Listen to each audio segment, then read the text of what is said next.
Welcome back to Supply Chain Saga. Today, we're joined by Tom Cook, the CEO and Managing Director of Blue Tiger International. Tom has over 30 years of experience in global trade, has written 19 books on the subject, and is also the director of the National Institute of World Trade. Tom utilizes his expertise to help companies reduce their landed cost of goods into the United States. In this episode, we discuss foreign trade zones and how they're helping with the current reshoring trend. Let's get started. All right. Good morning, Tom. How are you doing? Good morning. Thank you for having me. Absolutely. This is, I'm sitting here this morning in this lovely atmosphere with Mr. Tom Cook of Blue Tiger International.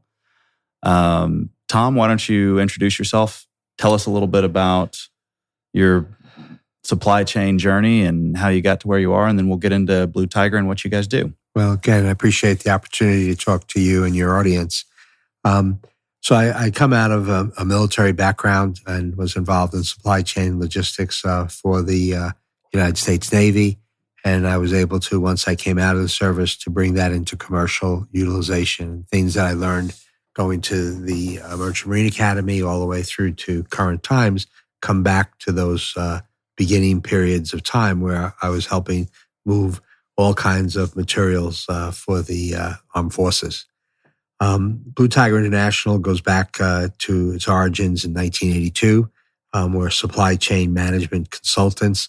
Basically, at the end of the day, we help companies that have to navigate the challenges of global supply chain. We assist them in that process, and we have a focus on trying to reduce risk and spend in their supply chain and create opportunities for business process improvements at the end of the day to make their operations a much more competitive business model for their own benefit. Yeah. So when you speak about risks to the supply chain, give us some examples. I mean, I know, and of course there was, everybody got caught during, 2020 to 2022 or so with, you realize just how this just-in-time model that everybody was working with really broke down in a lot of cases. What are some other potential risks and things? You mentioned just-in-time. I just wrote an article. I write a article each month for Global Trade magazine. I have a column in there. The probably the biggest risk that companies have faced for all time, but certainly became very predominant through the COVID period, was landed cost modeling, which is understanding what the total costs are of sourcing products from foreign markets and bringing it here into the United States or to other divisions in other parts of the world.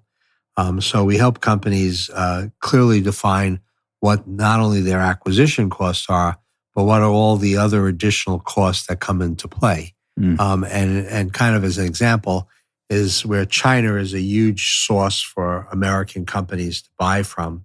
When President Trump came into office, he declared war on China and he put in what was called the 232 and 301 tariffs, which impacted aluminum and steel and about 40% of the commercial products that we buy from China. And it added as much as 25% additional cost on bringing those goods into the United States by adding these excess charges on the duty and tariffs on the merchandise as it came through the border. So a big area that we look at is, is that likely to go away? Okay, Biden ran on for president saying he was going to eliminate the tariffs that Trump put in place. But once he got into office and conversations with the International Trade Administration, he learned that these things were going to stay in place. So here we are now entering the fall of 2023, and those surcharges that were put in the Trump administration are still here, and it's likely they're going to be here for quite a while, particularly as we enter into this economic and geopolitical battle with China. So we have people positioned as engineers in various places around the world to help us look for other countries and also to look for what we refer to as friendshoring or nearshoring, of bringing back manufacturing to places where those surcharges don't exist. So countries such as South Korea, Israel, the Dominican Republic, Mexico, Canada, where we have free trade agreements, when we move things through the border, there's no duty or tariff that's applicable. Okay, so that has a huge impact on that landed cost model. So we help companies navigate the analysis of what these options are. And then once it looks like it makes sense to them, we create a financial model, and then we move them into an implementation stage. And we actually have people positioned as engineers in these various countries to actually help facilitate these changes. One country, Mexico, is an area that has received a lot of notoriety recently in various media segments, that a lot of companies are actually looking to Mexico to do manufacturing because it's low cost, it's physically closer to the United States. The cost of moving freight is significantly less than coming out of Asia, and the cost to manage it is significantly less because it's much easier to get to back and forth. And there's more commonality with the governments between the United States and Mexico than it is United States and China and some other Asian countries. So basically what we do is help company assess these opportunities, what their costs are going to be, what the financial benefits are, and then actually help them implement what we refer to as a turnkey solution. Oh, okay. So there's about 100 things to dig into there. So for these companies that over the last, let's say, 2 decades have really, really invested and bet a lot on China, are you primarily seeing those companies double down, or are you seeing them start to pull out of those investments? I think that as we talk to a lot of companies all over the country, and last year we did an analysis of our own business model, and we touch well over 100 different verticals. So we have a pretty good array of different types of companies, from pharmaceutical and medical products to energy, to solar panels, to automobile, to consumer products and so forth. We're in all these different verticals. And we see a common theme, which is that a lot of companies have significantly made investments in China, both directly and indirectly, and they have a vested interest in maintaining that relationship. So we see a lot of them very reluctant to look to other options because they're so sure that that situation has worked. We all know that just generally in life, people don't like to make change. Once they get comfortable with something, they don't like to make change. And change does create uncertainty. It creates a disruption and has cost attached to it. It also creates opportunity. Right. It does create opportunity. So in that circumstance, what we try to do is to say to them, listen, we believe in China, and I have a lot of interest in China, both as clients and our own investments that we've made in creating infrastructure capability there. So we say the issue should be looking at this from a risk management supply chain standpoint and just reduce your dependence upon China and diversify your sourcing portfolio. And it doesn't necessarily mean that you have to bring it back to the United States, which is obviously always going to present generally a higher cost model, okay? But maybe to friendlier countries where there may not be the kind of duty rates applicable on goods moving from those countries, or they have a favorable capacity to take on the manufacturing. And basically, you're looking at it not only just from the savings involved, but from that risk management, which is it's like buying an insurance policy or investing in a fire protection system or alarm system, right? You don't get an immediate benefit, right, but it's there in case some problem occurs. Mm-hmm. So I think one of the benefits that I believe that came out of COVID, because I always look to say anything that you live through and survive, you have to look back and say, what did I learn from it? I think a lot of companies have learned that COVID has kind of personified the risks that are involved when you have such a dependence on a country like China. Mm-hmm. And so risk management now is dropping down from the C-suite into the supply chain and saying, hey, we have to think through some of our options. So getting back to the specific question and point that you asked on is, I think, not to eliminate China, but just to reduce the dependency on China and create other opportunities. I also want to mention, because I do a lot of work in Washington, we sit on a number of committees associated with U.S. Customs, Department of Commerce, and other organizations there, that there is a congressional effort looking at China specifically. And as you're probably well aware, that there's an actual congressional committee now that's focused on looking at China. But one of the things they are giving consideration to is actually creating legislation that in certain critical areas of American purchasing, that we specifically by legislation reduce our dependency on China and find sources that are either more friendly or bringing them back to the United States. Areas in precious metals, in pharmaceutical, medical products, things that have an indirect relationship to our energy and to our defense processing, things like that, are areas that they're looking at to see whether or not legislation might be one of the answers. Mm. And I mean, this is something that took 30 years to develop in terms of, used to be everything almost we produce most of our stuff.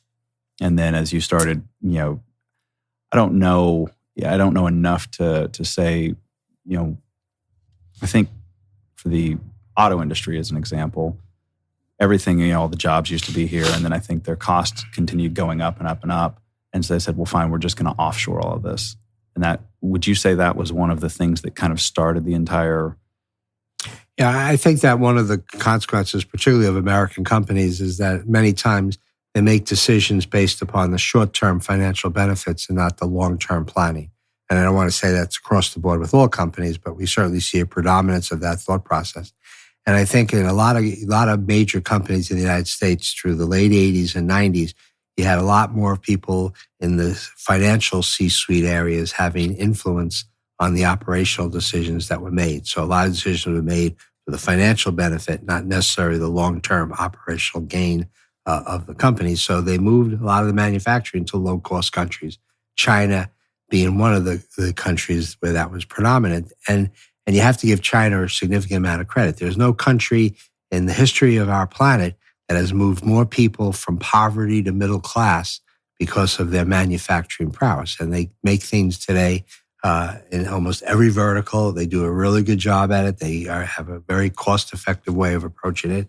And when you appreciate the fact that you go to Walmart and buy things a lot less today than they cost 20 years ago, it's because of that capability in China to produce products at such a low cost model. So we have to take that into consideration when we think through this. So we come back to this point about the fact of looking at options to mitigate the risk that's involved with that came particularly through COVID, this exposure. And I think we're all aware, for those of us that pay attention to the news, that there are a lot of geopolitical, economic, and military concerns. As an example, their support of Russia, China's support of Russia, their support of North Korea. They're threatening the sanctity of Taiwan. They're threatening the predominance in the South China Sea. And they're now entering in countries in Latin America and in Africa in a very aggressive way to replace some of the failings of the U.S. policies in these parts of the world and so forth. So we have to look at them as a significant economic threat. And I believe the only thing that has saved the circumstances from getting worse is the business owners in the United States and the business owners in China recognizing that, hey, they have to, abide by the political nature of what goes on in their capital in Beijing and what we do in Washington, but they also have their own relationships and their own things. If you happen to, again, paying attention to this, the leaders of almost every major American company and financial institution that has vested interest have been going to China now very frequently in the last year to keep the relationships going and deal below the rhetoric that we see politically and put out in the news by both Beijing and Washington. So the hope that I have is that the commercial interests will make sure that things stay to some degree in balance. You have all this rhetoric going on, but it will never become substantive because of the commercial interests that would be lost. So back on the commercial interest and then the Trump tariffs that came in, what were the numbers on those? The two tariffs, 232 was aluminum and steel, and 301 was commercial products directly from China. But 232 impacted 10 countries besides China, but the 301 only impacted consumer products coming out of China. And it was a 25% surcharge. And that's just across the board. Across the board. Anything, whether it's glassware or whether it's... Well, it's listed by certain commodities, and in total it represented about 40% of what we purchased from China fell into that category of the additional tariff. The Trump administration allowed exemptions to be made so companies could appeal to the Department of Commerce and get an exemption so that they wouldn't have to pay that tariff, and a lot of exemptions were issued. But in the first year of the Biden administration, those exemptions expired, and he decided not to renew the opportunity for those exemptions to exist. So everybody reverted back to this additional charge. And just think about it. If you were paying $100 for an item, that surcharge made it $125, right? If you were making 25, 30% margin, there's your margin has been consumed by that additional cost. So who ultimately pays? It really goes, even in wholesale manufacturing and selling, eventually it gets down to the consumer has got to pay that. And I think that you don't hear about it too often, but I think one of the consequences of the inflation that we're feeling now on our individual purchases as citizens in this country come from the fact that there's a residual impact of those 301 tariffs, where those costs are now being passed on to the actual consumer. It took a while for that to happen because you had existing inventories that were in warehouses that had not paid the 301 tariffs. You had exemptions that were available, and that's all dissipated. So there was a residual time frame for this to catch up to the actual public. So when you're working with companies who are importing like largely from this, and all of a sudden they've got a 25% surcharge being tacked on to what they're already paying, what are some of the strategies that you help them develop? Like, what are some of the things that companies are doing to, I mean, obviously, when I say get around them, I mean, you could source from somewhere else. That's one option that's not affected by the tariff. But in many cases, it's going to take a decade to redeploy your supply, a company's personal supply chain to another country, develop the relationships, et cetera, et cetera. So they're going to be dealing with it for a while. So what are some of the strategies that you help your customers devise to get around these? So one is that at the end of the day, you're looking to reduce the landed cost. So you have to dissect what consumes as components of that landed cost. So your primary areas is your per acquisition cost. Then you have freight, right, to move it from point A to point B. Then as it comes through the border, you have customs clearance charges and you're paying duties and taxes. So those are the big components that make up landed cost. There could be some other peripheral charges in there, but those are the big areas. So one of the things that the U.S. government allows is what's called foreign trade zones. So let's take a case study so that it makes sense to your listeners. Is we had a company that was buying bicycles, completed bicycles in China from various suppliers, okay? That those bicycles fell under the 301 tariffs. So if that bicycle cost them acquisition cost $100, it now cost them $125 when that came in, plus the normal duty rate, which I believe was around 4.5%, 5%. So the U.S. government has what's called foreign trade zone.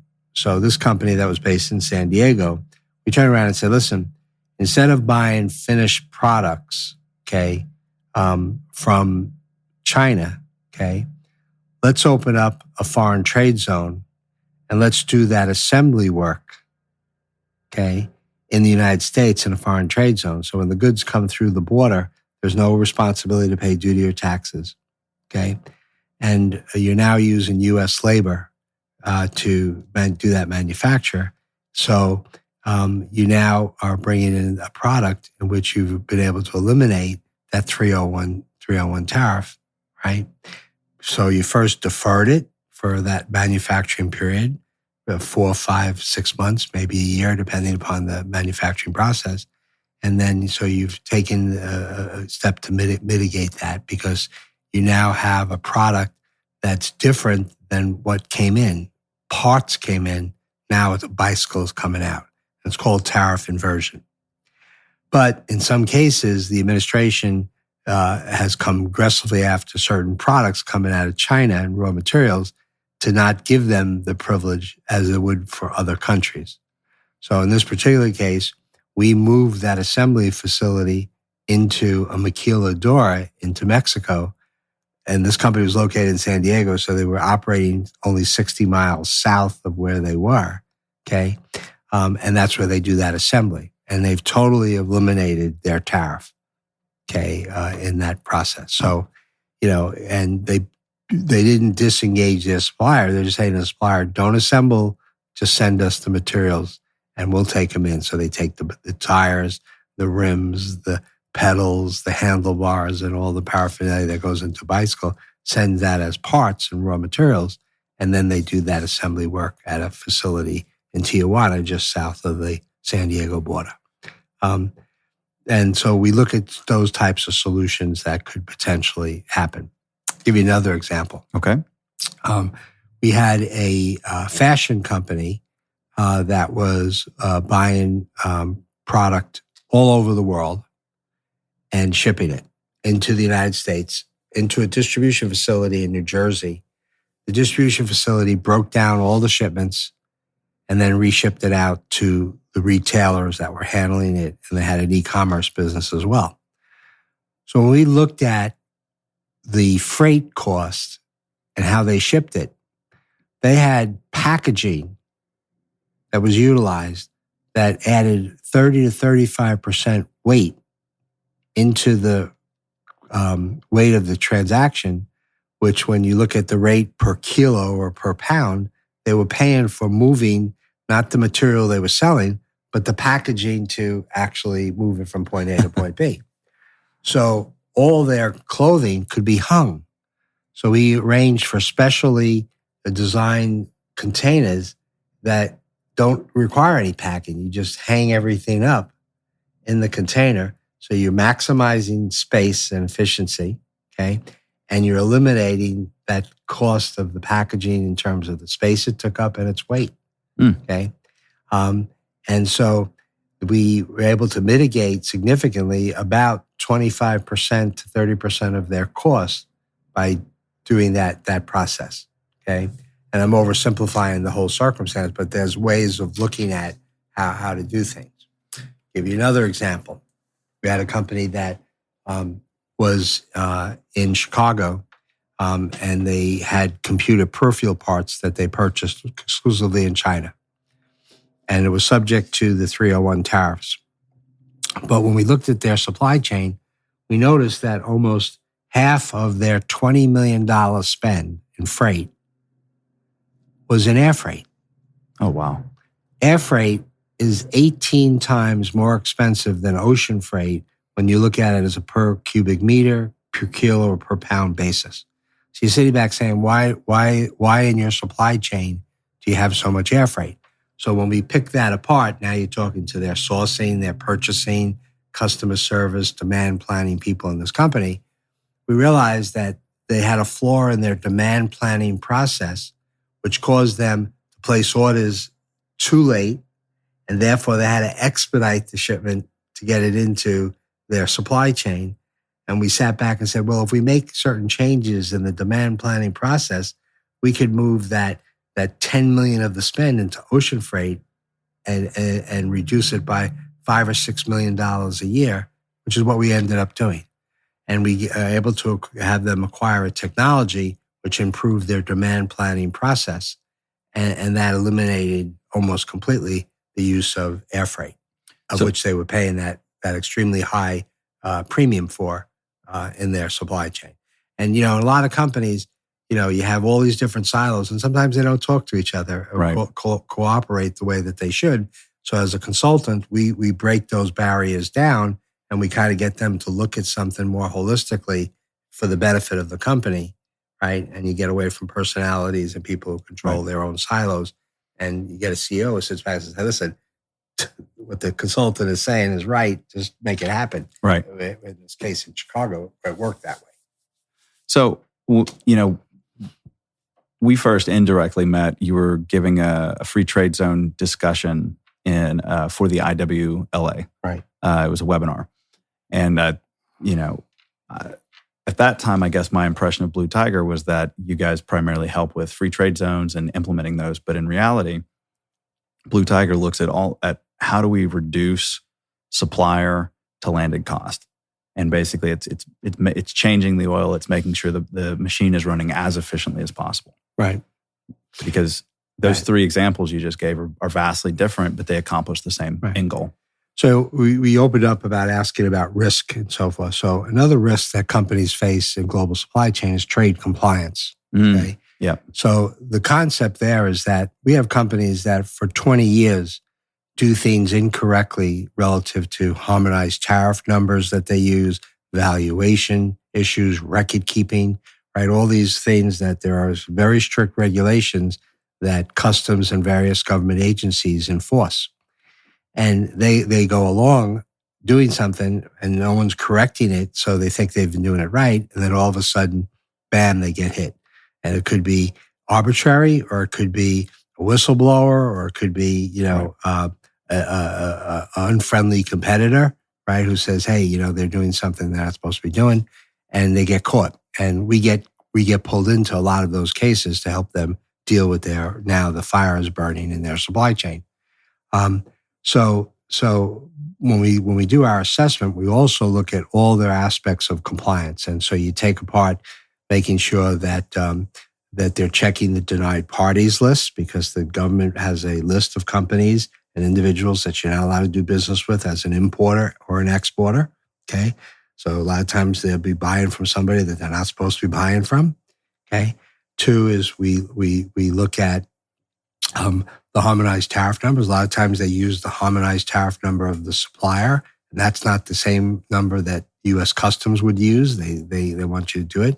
They're not using the right documentation. They have an invoice in Chinese, and you have to have the invoice converted to English.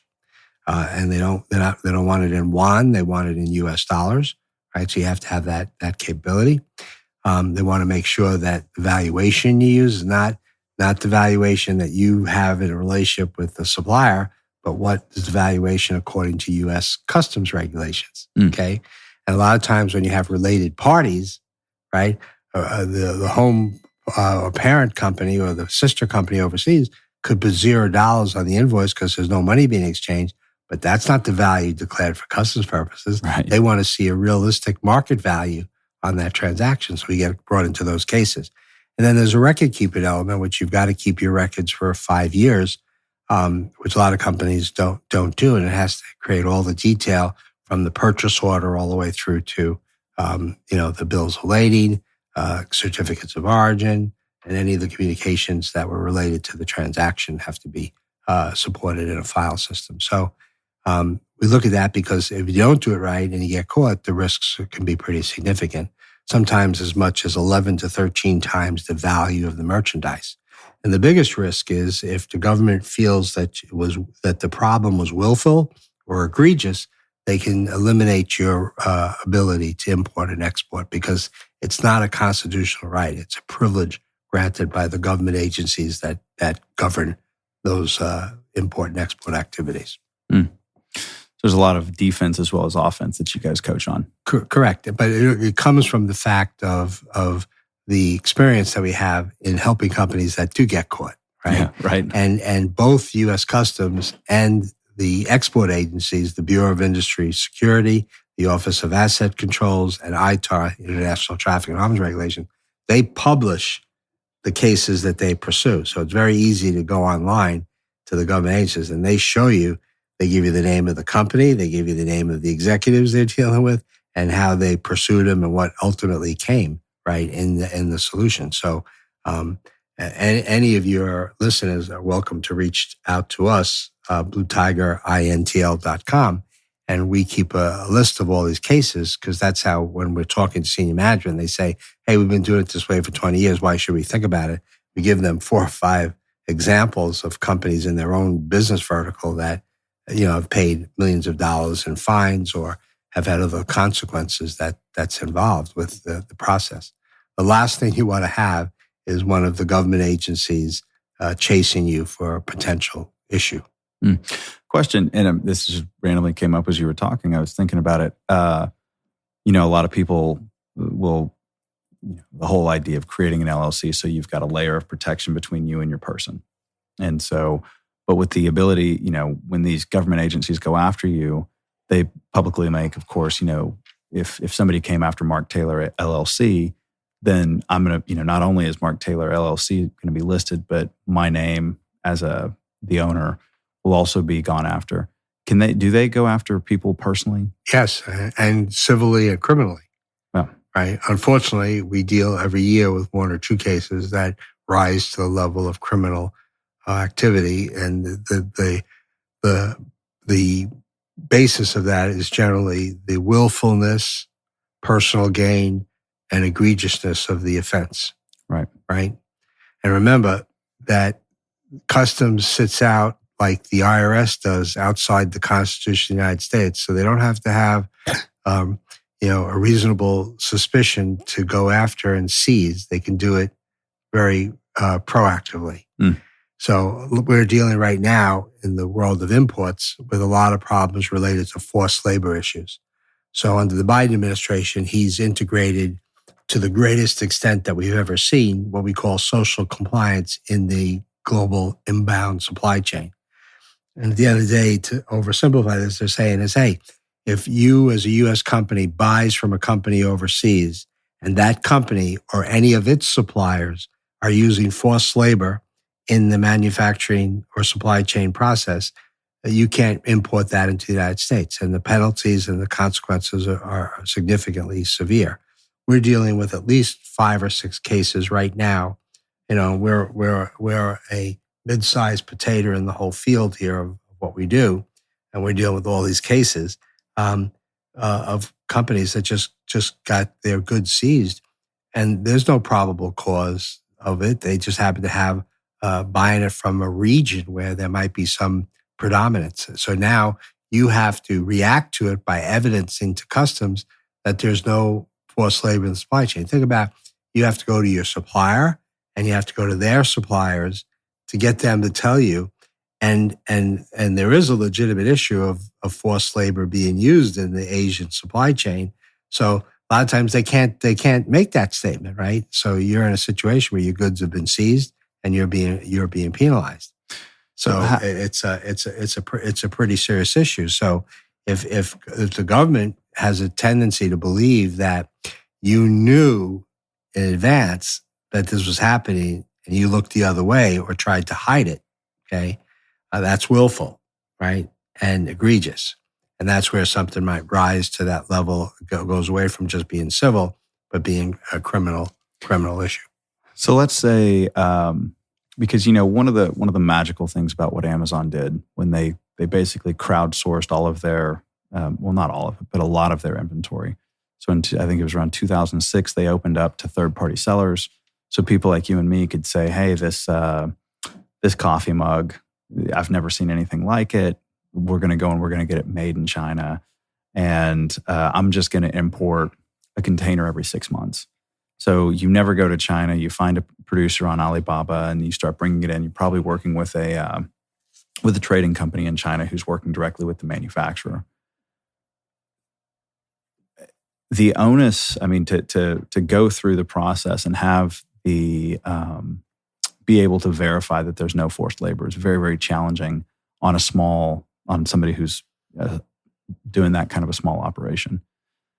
My assumption is that most of the people that they're really looking into are going to be the very large players. But eventually, it's like once all the large players are verified, then you keep on going down until the entire supply chain's cleansed. So, I think it's maybe only a matter of time, but it'll be a long time before we get there. What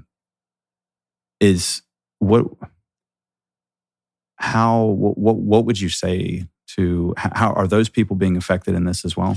Well, I would just say to you that the only thing that when you said, which I would take issue with, is that they're not choosing larger importers over smaller importers. They're looking at verticals. Okay.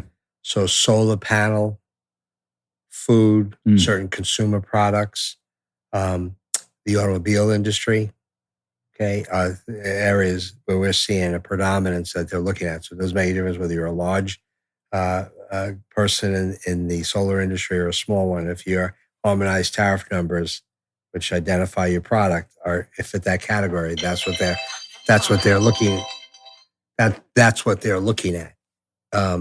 So it does make a difference the size of the company, and it has implications down the line to other people in the logistics industry. So the freight forwarder, custom house broker gets brought into this equation because you're helping facilitate, And a warehouse that's receiving this merchandise, let's say it gets in and now customs decides to challenge it, right? Now the warehouse is involved, right? Mm-hmm. So we're a lot of the business that we're involved with originates not necessarily with the importer, but it's the forwarder, the custom house broker, or the warehouse, or the trucking company that's now been brought into this problem because they've got possession of the merchandise that now is being challenged by U.S. Customs. Okay, so let's say I'm a warehouse, and this company that's now imported a container or two into my warehouse of stuff that they can't sell, that we have to segregate and can't do anything with. Let's say they go belly up, and then you're on the hook for however much space that you've been housing those goods in. What then happens to? Can a warehouseman then enact like a warehouseman's lien and liquidate the property to? Sure, that's always a possibility, but unfortunately, Customs is not letting them hold the merchandise. They're giving them 14 days to get it out of the country. Oh, okay. So we have a lot of freight that's sitting now in Tijuana in Mexico that's come in on the West Coast ports, moving it down there while they're having this dispute going on. And 2 weeks ago, Customs issued not a regulatory advice, but a functional advice, which is they're not allowing you to move the merchandise in question into a foreign trade zone. You can move it into a bonded location, but not a foreign trade zone. Okay, so what's the difference between a bonded warehouse and a foreign trade zone? So a bonded warehouse is a physical location within the United States, warehousing, generally commercially owned, okay, that sits outside the U.S. economy, so that when goods pass through the border and go into a bonded facility, there's no obligation to pay duties or taxes on it until it comes out of that facility. And if the goods get exported, there's never an obligation because the goods would never have entered the United States. So the first benefit of the foreign bonded warehouse is that you are deferring your tax and duty until a point in time you're pulling it out and you're selling it. It becomes of value. So that's the primary purpose. But in a bonded facility, you can only keep international freight. You cannot commingle domestic and international freight in the same facility. Okay. So, and you're not allowed to manipulate it. You can repack it, remark it, relabel it, inspect it, do quality control. But if it comes in as a widget, it has to go out as a widget. And you have 5 years to do whatever you want to do. And then disposition. So what's the definition of commingling? So let's say you've got a 100,000 square foot facility and you put a gate down or a fence, you fence off 50 of it. If you define certain space as bonded and non-bonded, it does make a difference, right? But if you make the whole facility bonded, then you can't have domestic freight. You can't have anything in there but international freight. Got it. Okay. In a foreign trade zone, the first, like the bonded, when goods come through the border, there's no obligation to pay duty or taxes. If it comes out, that's the only time you're obligated to pay. And if it gets exported, you don't have to pay. So those benefits are there. But in a foreign trade zone, there's an indefinite period you can keep it in there. So there's no 5-year restriction. You can keep it in there forever. But the other benefits with the foreign trade zone is you could manipulate, assemble, manufacture in that location. So you can change something from raw materials and components to a finished product, and that's called tariff inversion, and potentially get something that comes out at a lower duty rate. Right. Okay. And the other aspect is that the cost of customs clearance, because of the merchandise processing fees being brought down to once a week versus it could be 50, 60 times a week, you could save really literally hundreds of thousands of dollars, if not millions of dollars, in your customs clearance transactional charges in a foreign trade zone. And it's only an FTZ that gives importers that benefit. And to explain that benefit one more time. So when we import something into the United States, okay, we have to pay what's called a merchandise processing fee. Okay. So it's a percentage against the value of the merchandise. It caps out at $574 a transaction. Customs says that when you do your customs entry is when you pay that $574 up to $574. But if in a foreign trade zone, you only have to do one customs clearance a week. You don't have to do transactions. So if you had 50 imports in a week and you took 50 shipments out of it at the end of the week that goes into the economy, you only have to do one import transaction. So you pay $574 once, and you have the benefit of not paying it 49 other times. So 49 times 574 times 52 brings you up to over $1 million of savings, because you're making one declaration in a foreign trade zone a week as compared to transactional out of a bonded facility or your normal inbound transactions. So this is one more place where when a company like Walmart designates the entire container ship, they're likely bringing it into a free trade zone. Correct. Yeah. Right. And then, and I mean, it's, and you feel like, well, in the whole process, it's pennies, but 574 times 2,000 containers in a week or whatever you said, right. it starts adding up. So if you looked at the automobile industry, all your major automobile companies in the United States, both American companies and foreign companies, operate in foreign trade zones. So we were involved early on in the 90s with BMW when they set themselves up in Greer, South Carolina. Okay. So in that facility, they're taking raw materials that come into the United States and components and parts, leather for the seats, tires for the car, engine blocks, electronics for the communications, all the different materials, glass, things that brought in from overseas. Well, they come in at duty rates of 5.5%, 6.5%, 7.5%, 8.5%, 9% duty rates. But you bring them in, you don't pay any duty on it because it's going into a foreign trade zone.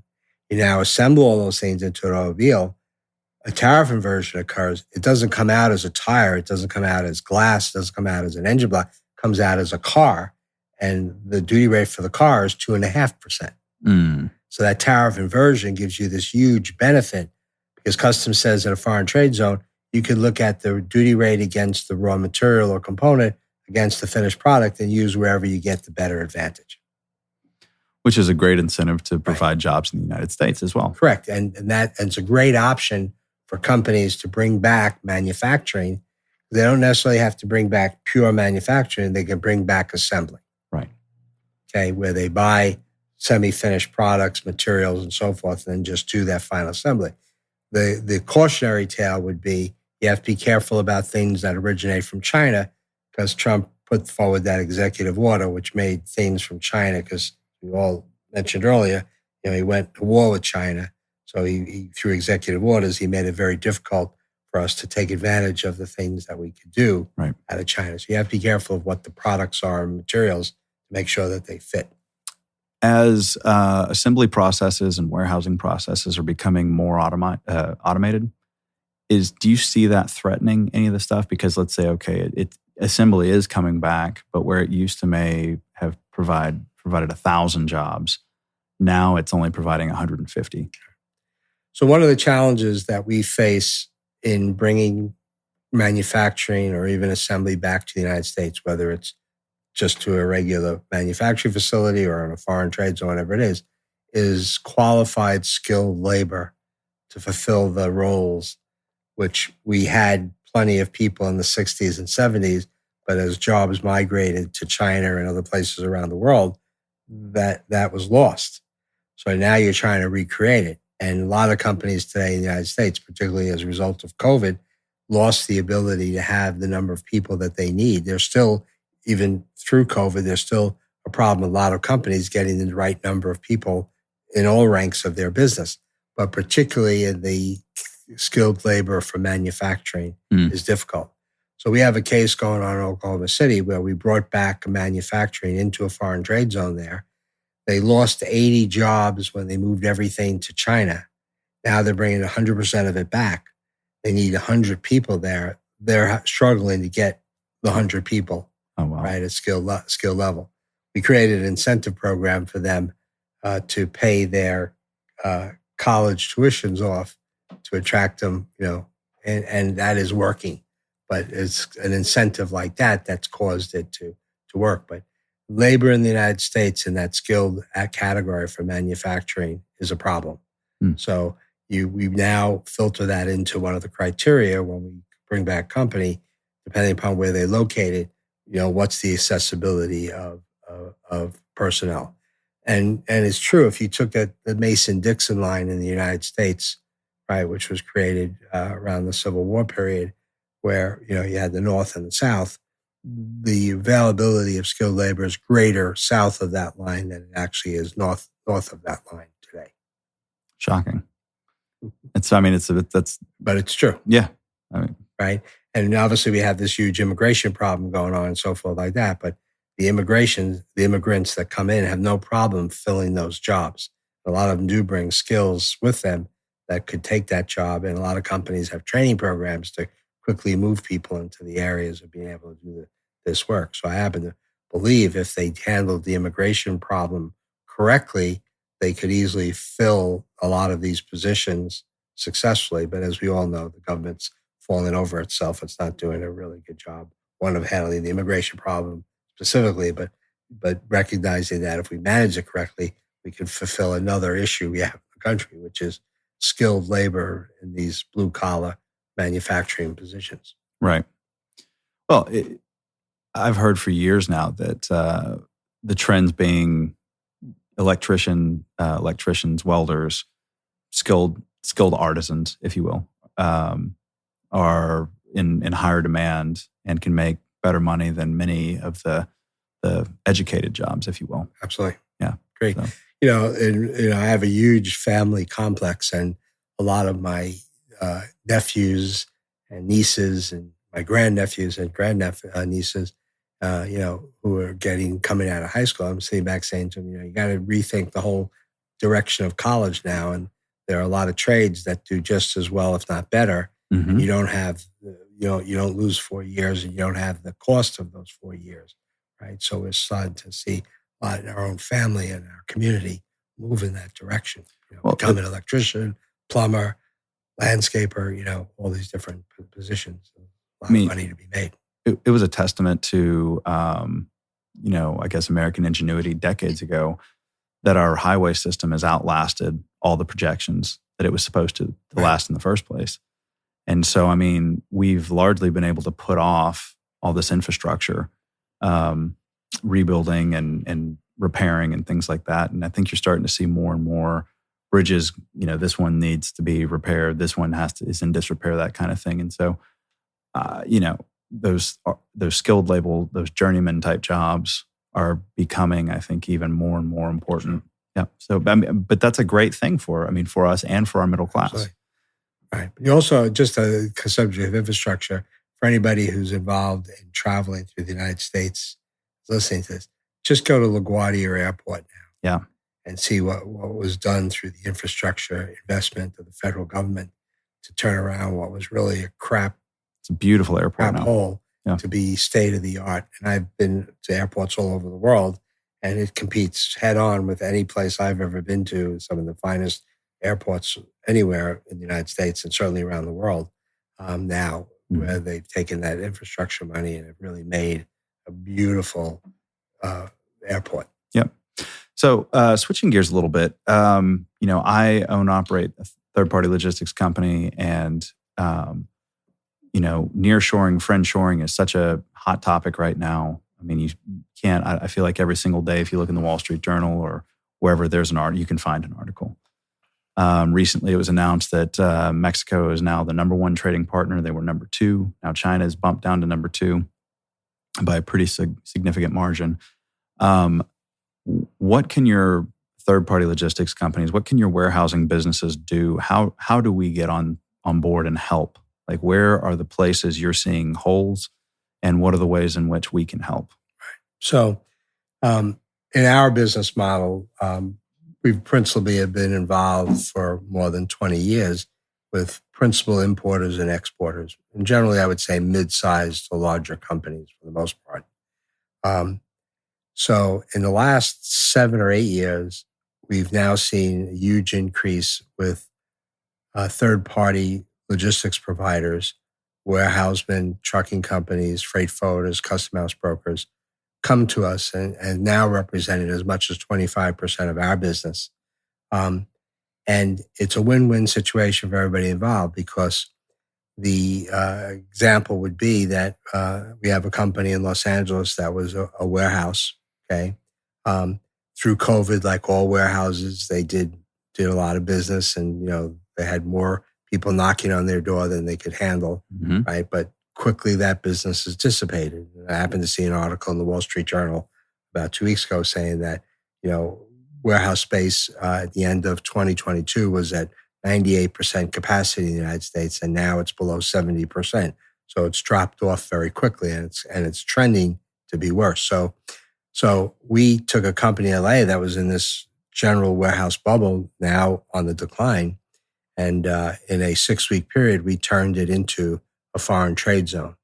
And our program, besides helping them get to becoming a foreign trade zone, we also help them develop the business development side, which is the marketing and the outreach that they can do to their business community to develop opportunities coming into their firm. So we succinctly ran both the implementation process and the marketing process.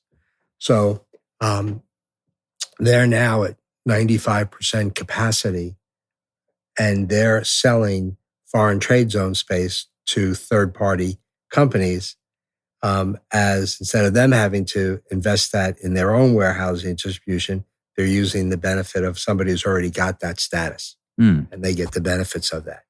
And they're providing not only the space as an FTZ, but they're providing the technology needs to help manage the customs requirements for reporting freight coming in and out of an FTZ. So they have another revenue stream besides warehousing, is the technology side of a more advanced WMS system that they have. So they're now in a much positive situation from a revenue standpoint, and their service is more important to their customer than it was just as a general warehouser. Right. And if they had a problem with their customer, which happens in business, you're going to have problems, they're more likely to work it out than leave, because there aren't other FTZs you're just going to walk into, because they're few and far between. They represent less than 1% of the marketplace at this point in time. So it's almost, are you aware of the company CubeWorks? Yes. Yeah. So they'll buy a warehouse, they'll Right. segregate it into 5,000 to 50,000, whatever chunks. And then they charge, if their rental rate's 75 cents, they'll charge $1.10 or, I don't know the exact numbers. I'm just pulling them out, but that's the idea. So it sounds like this customer, though, not only are they servicing their own clients, but they're saying, okay, well, you don't want to go through the process of doing this. Just come into our system. And it's almost like turnkey space for them, where they get to utilize the WMS, the benefits of the free trade zone. And so it's almost like they're basically just the operating company, but that other company, I'm assuming, is holding their own insurance and things like that. Correct, everything. And it's a really complete solution for them, and it's immediate. They don't have to file any papers with customs. It's just a declaration made to customs that you're activating a new participant in the foreign trade zone.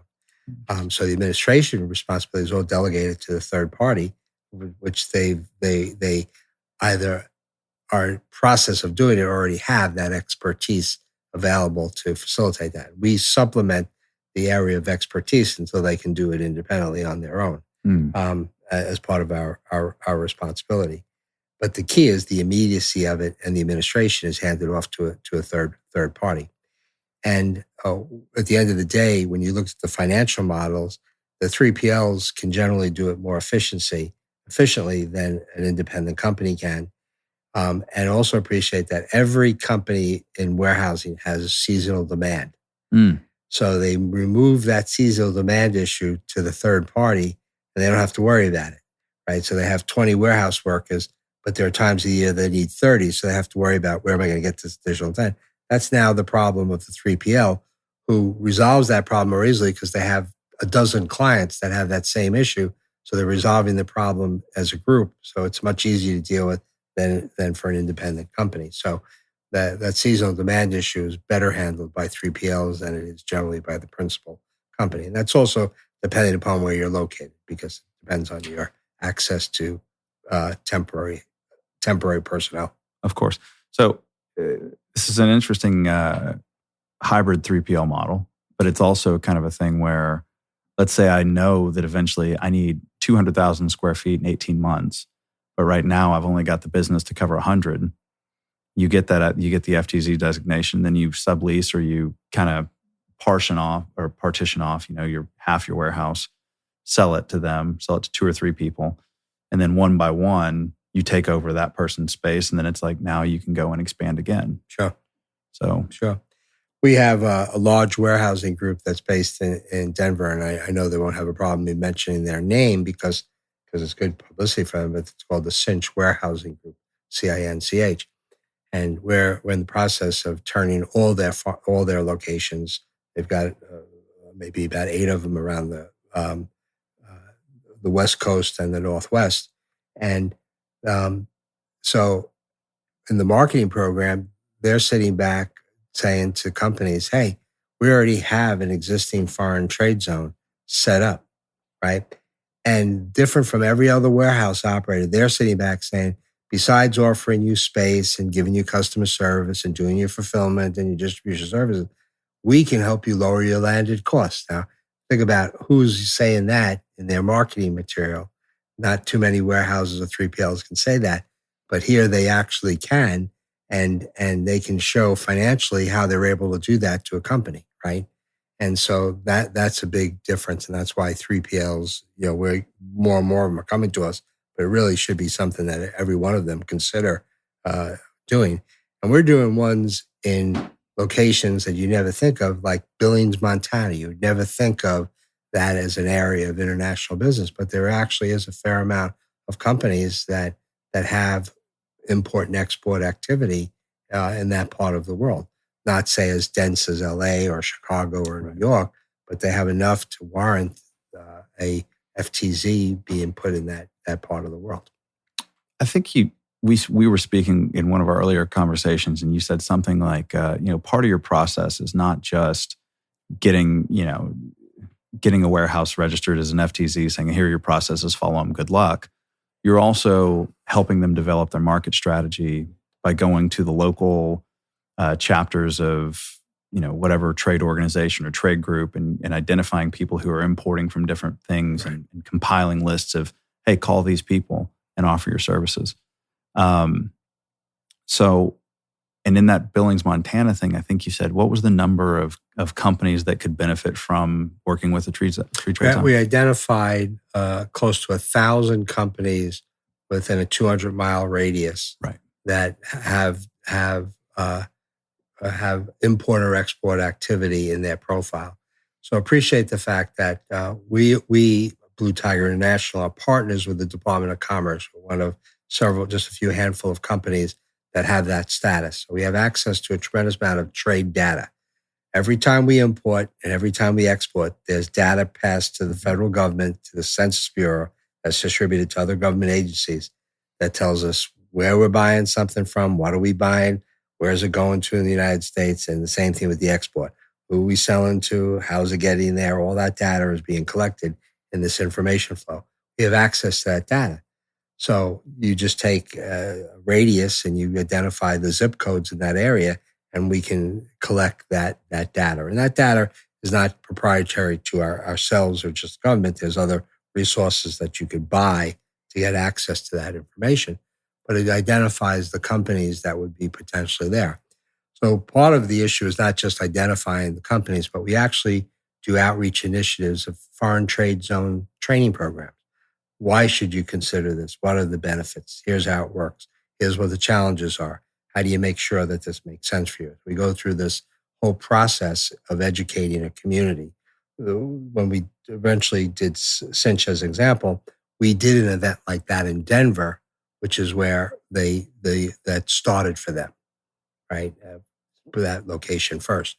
And so we have something set up now for the fall to do it in Billings and Bozeman in Montana. So it's educating people, because a lot of times people don't even know these things exist, or they have these perceptions that, oh, this would be very costly or it would be very difficult to get. And at the end of the day, it really isn't. It's not very costly, and it's not a rocket scientist thing. It's very simple. If you follow certain procedures and steps, you could get there. And the government in some of the offices can be very helpful as well. I know most people don't think the government can be that helpful, but in certain offices, the customs offices are very helpful. The International Trade Administration out of Washington and their designated economic development agencies, World Trade Centers, and places like that can be very helpful for companies to facilitate. We work with all these groups to help do it. And we're one of several companies that do this. So we're not the only ones, and there's other companies out there that are promoting this and pushing it along. So, I mean, with that said, it sounds like the U.S. government probably doesn't care. I mean, in fact, the more free trade zones, probably the better, just because it means that commerce is alive and well. And it also means that, the level that means that everything is being dealt with to a certain standard and a very trackable standard, as I understand it. If you take BMW's facility in Greer, South Carolina, which was originally put together, I think, in the early to mid 1990s, the largest exporting state was Washington State, principally because Boeing was up there and appreciate how many aircraft they sell to foreign governments, right? You sell a 777 for, whatever it is, $1 billion, right? So it makes it a big state. Number 2, 3, 4 were states like Texas, Illinois, New York, California, right? Today, South Carolina is a close number 2 to Washington State because BMW's facility, first of all, now is a 3 million square feet contiguous foreign trade zone manufacturing location, employing over 10,000 people, It's made South Carolina the biggest export state because more than half of their production is exported out of the United States now, which has made the ports of Charleston and Savannah huge exports because they're moving those cars out of both of those ports out of that location.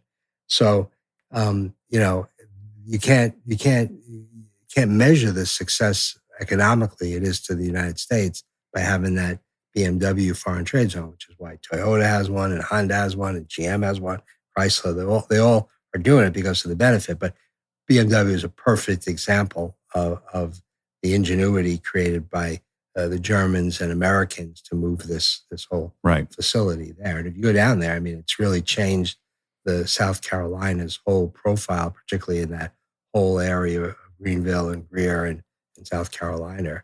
There's actually an exit off of the highway that says you're entering the BMW foreign trade zone. It's an exit just for their foreign trade zone. Pretty impressive. It is. So if somebody, let's say we go and we pursue, we get this notoriety we get not notoriety, but acknowledged, and we conform to being a free trade zone. We're checking all the boxes.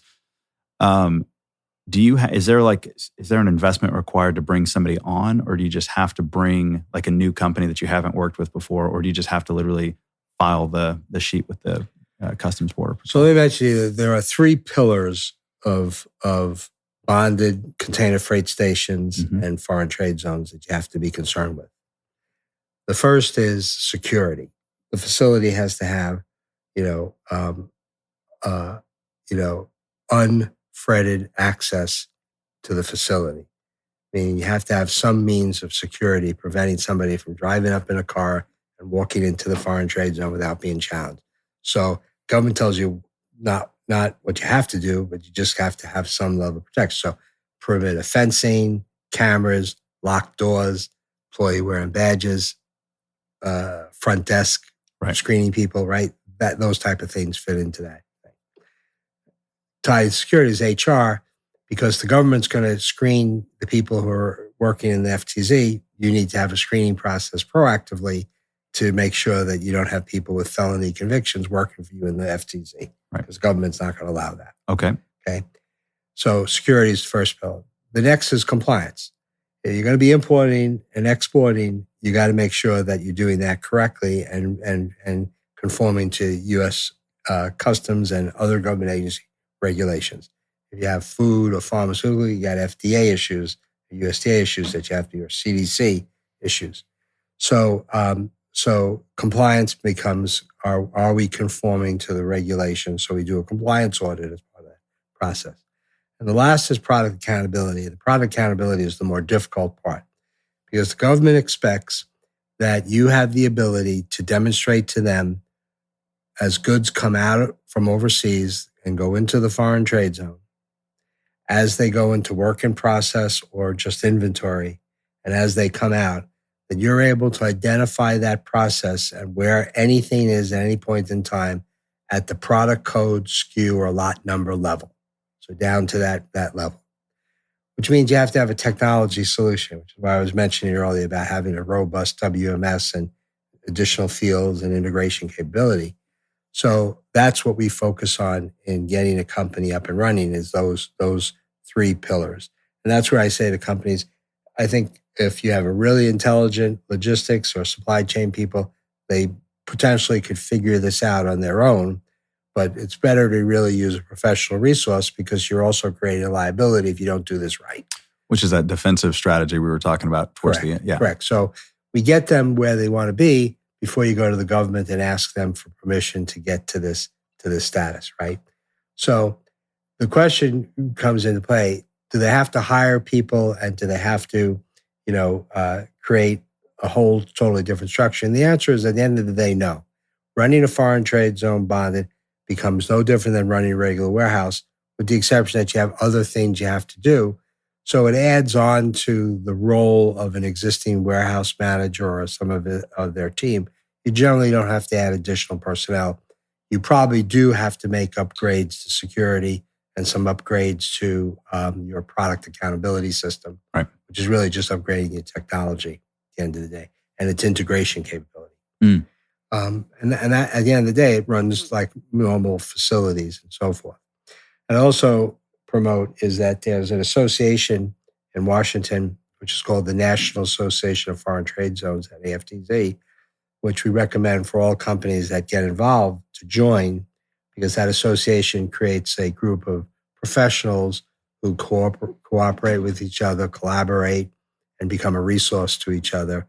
And they have various events through the year where they do training and bring new laws. And they also have a lobbying group in Washington that helps to, guide the government to where they need to be in these regulations. So as an example, one of the fallacies in the United States of the foreign trade zone system is it doesn't help e-commerce situations to get the benefits of 286 clearances. 286 clearances is that when we travel overseas as an individual and we come back to the United States, as long as we have $800 or less in value, we don't have to pay any duty on those goods. So the same thing is e-commerce.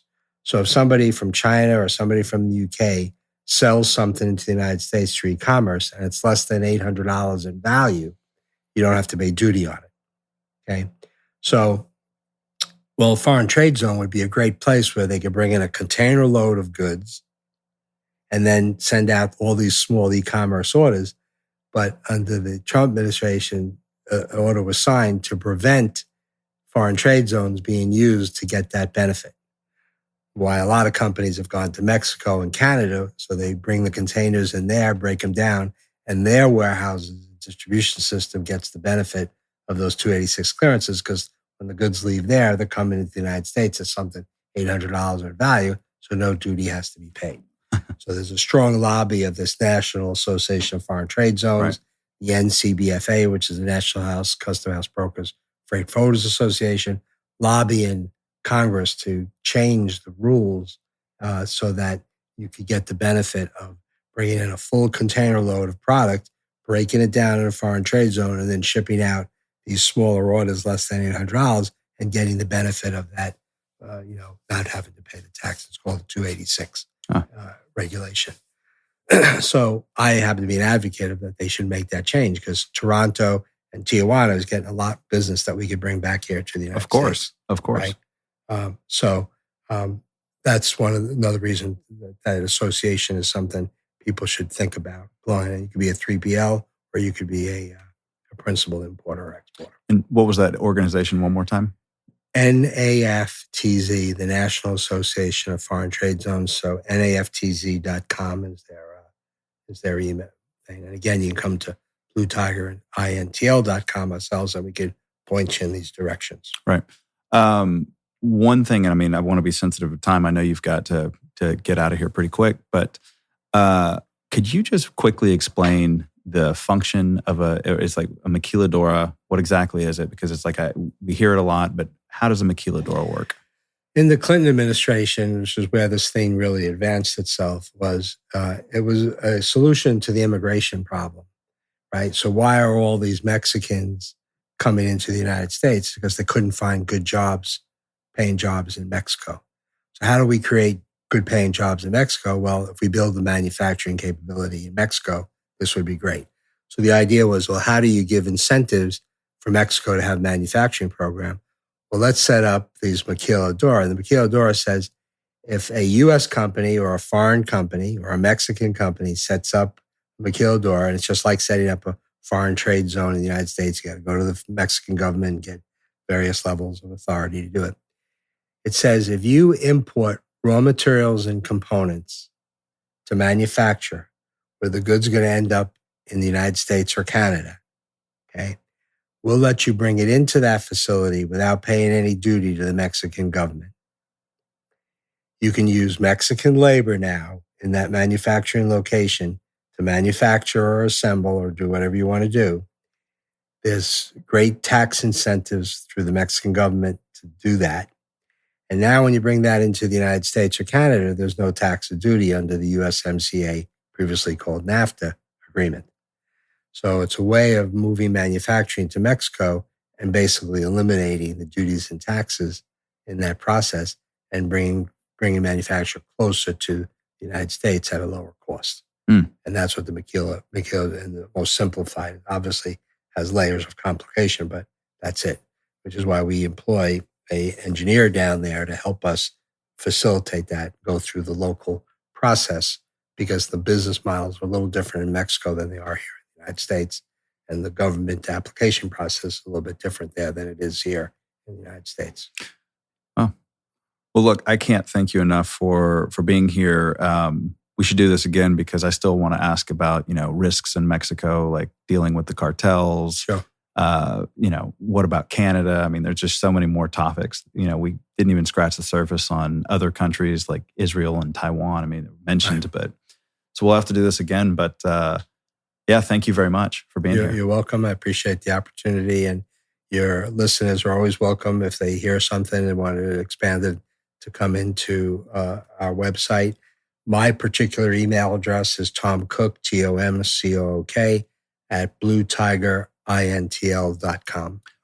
Anybody's welcome to. There's no cost or obligations.